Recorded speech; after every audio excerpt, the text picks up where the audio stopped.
Eneco Elorriaga de Erabi y Sawyer Díaz de Betec, Visi Tecnología. ¿Podréis un poco primero explicaros quiénes sois vosotros? Una pequeña presentación. Bueno, yo soy el director de Betec, Visi Tecnología. Ay, gaztelaniaz, Vale, lase, pues gaztelereaz. Jarraitu. Sí, jarraitu. Bueno, ni Betekeko zuzendaria naz.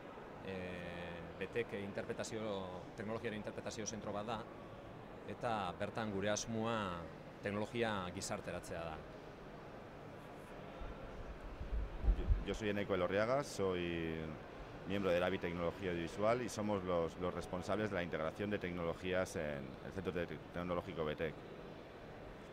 Bien, ¿podréis decirnos un pequeño resumen de la conferencia que habéis ofrecido aquí en el Euskal Encounter, cada uno en su ámbito? Bueno, hasteko kontatu dugu apurtxu bet Betek zer dan, hori, esan dugu teknologia gizarteratzea duela helburu, baina hori zelan itzen da, gure helburua da DBH-ko ikasleak batez be, baina publiko orokorra be bai, baina batez be DBH-ko ikasleak ekartea gure zentroa eta erakustea teknologia zelan erabiltzen dan, bizitzea teknologia, ez bakarrik erabiltzea, ezta?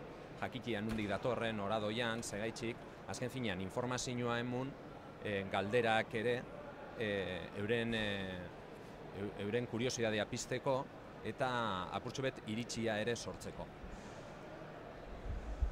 Bueno, nosotros hemos estado centrando nuestra intervención en explicar un poco cuál ha sido nuestra aportación al proyecto Betec como proveedor de integración, es decir, responsables de la integración de toda la tecnología que está allí presente, de la integración y de la automatización, es decir, que todos los dispositivos confluyeran en nuestro sistema y pudiésemos tener información en tiempo real de en qué estado estaba cada dispositivo. Y bien, el hecho de que una zona como Zamudio, cerca de aquí del Gran Bilbao, tengan un centro de interpretación de estas características, ¿qué tipo de consecuencias puede traer en la tecnología del futuro? Bueno, alde batetik, ezagutzera mutia, egunerokotasunean ikerketa zentro eta teknologia zentrotan egiten dana. Ze bestela noitxuta gauz telebizioan, hito bat dagoenean, orduan bai jakitzea, baina eguneroko lanaen berri ez dugu izaten. Beste alde batetik, bokazio zientifiko-teknologikoak piztea be bai. Azken finean bertan, aukera aukiko dugu, hori, teknologiak ezagutzeko, bizitzeko esaten dutenean, ez da bakarrik ulertzea, edo gure asmoa ez da hori, gehiago da, kontziente esatia, teknologia nundi datorren, noradoian, teknologoa edo ikerlari izateko ezaela korearra izan bihar, euskalduna izan zaitezkela, eta direla, erakustea be bai, adibidez, genero berdintasuna, emuten da hor parke teknologikoan oso adierazgarria da ikertzaile eta teknikarien artean genero berdintasuna oso asumiduta dagoela. Ez dala ezer behar hori sustatzeko, igual, zuzendarien mailan igual gehiago, ez da? Baina, diez lorpenak eta lorpen horien bidez pentsatzen dugu bokazio horrik sustatuko ditugula. Es una pregunta para Eneco. ¿Podrías explicar un poco la clase de presentación que has hecho durante la conferencia, la parte práctica? Si podrías decir un poco cómo ha sido la parte práctica que has enseñado durante la conferencia. Vale. Bueno, durante la conferencia hemos intentado un poco hacer una presentación interactiva, es decir, accediendo con una interfaz de mano, en este caso ha sido un iPad, remotamente a nuestra aplicación virtualizada de control del edificio.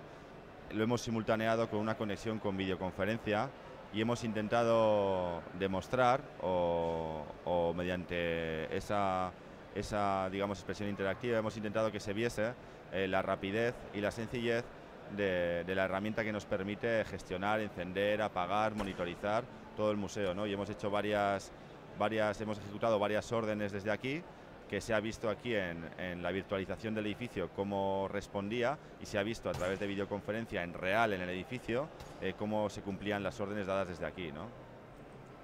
Bien, yo por lo que he entendido durante la conferencia, aplicar todo esto a una situación real requiere mucho trabajo, ¿no? Habría que virtualizar todos los elementos, un trabajo de sincronización muy importante. Entonces, es decir, ¿qué clase de aplicación real puede tener esta demostración que has hecho? Vale, este tipo de tecnologías por ahora se implementan sobre todo en entornos que requieren una alta disponibilidad, es decir, entornos que requieren que no haya elementos que estén caídos, ¿no? Que se pueda monitorizar en tiempo real y que se pueda prever el fallo, ¿no? Porque con este sistema lo que conseguimos es que al tener en todo momento información del estado de cada dispositivo, en el caso de BTEC son más de 400 dispositivos que se comunican y nos dicen cómo están, ¿no? Con lo que conseguimos con esto es, mediante la programación lógica, conseguimos saber antes de tiempo cuándo un equipo va a fallar. Es decir, cuando un ordenador, por ejemplo, nos envía a nuestro sistema un email diciéndonos que un ordenador está en un estado de temperatura muy alto, pues podemos entender que la refrigeración está fallando y se puede intervenir antes de que se produzca la avería, por ejemplo, ¿no? Digamos que el tener toda la información unificada permite tener indicadores más fácilmente interpretables. Xabirentzat, hau badago batez ere zuzenduta ikasleentzat, ez? Bai. Orduan, zer nolako influentzia ekarri dezake honelako ezakit ikaskuntzak, ez? Beraien... Bueno, gu hasieratik egon gara hezkuntza departamentu eta ikastolen elkartea gazlanian, ze guk ikusten dugu, garbi ikusten dugu lako ekintza baten alde pedagogikoa kontuan hartu bidala. Hau da, ez da bakarrik esatea zer dan teknologia, da benetan hori bizitze horrekin hori da esan nahi duguna. Azken finean, lortu behar dugu galdera batzuk sustatzea, kontziente izatea, eta ez era olako zuzen baten zuen errua da ez. Diskurtso hori ez du balio, diskurtso horrek ez du balio. Balio dauena da jokoen bidez ikustea, teknologia dana hastian sortzen dela, edo gehiena, eta gero kontsumidu Europan eta Estatu Batuetan egiten dela. Orduan hortik kontuak ateratzea. Hori da importantia. Hasi hori ereikia eta gero urtengo diez emaitzak. Ezin gara izan hor oso kritikoak eurekaz askotan gara, gure ikuspegitik kontsumismo hutsa dagoela eta ezin gara, gure diskurtsoa ezin da hori izan, baki hortik ez dugula etekinik atarako, gure diskurtsoa oso pedagogikoa izan behar da eta oso ludikoa era berean. Jolasen bidez, baina ez eriskutatu barik. Azken finean da, informazioa pasau, era gura baso subliminal baten, ezta? Azken finean da, informazio hori okitxea, ze benetan opinio okitzeko, iritzea okitzeko benetan informazioa behar dugu, eta benetako informazioa. Eta orduan ukiko digo iritzea, bestelan beste norbaiten iritzea ukiko gu. Hori importantia da, eta adin horretan, 13, 14, 15, 16 urte, orduan azten dia holako gauzetaz kezkatzen ingurunea, eta holako gauzetaz kezkatzen. Orduan, geure aportazioa hori izango litzateke. Bueno, pues muchas gracias, suerte con el proyecto.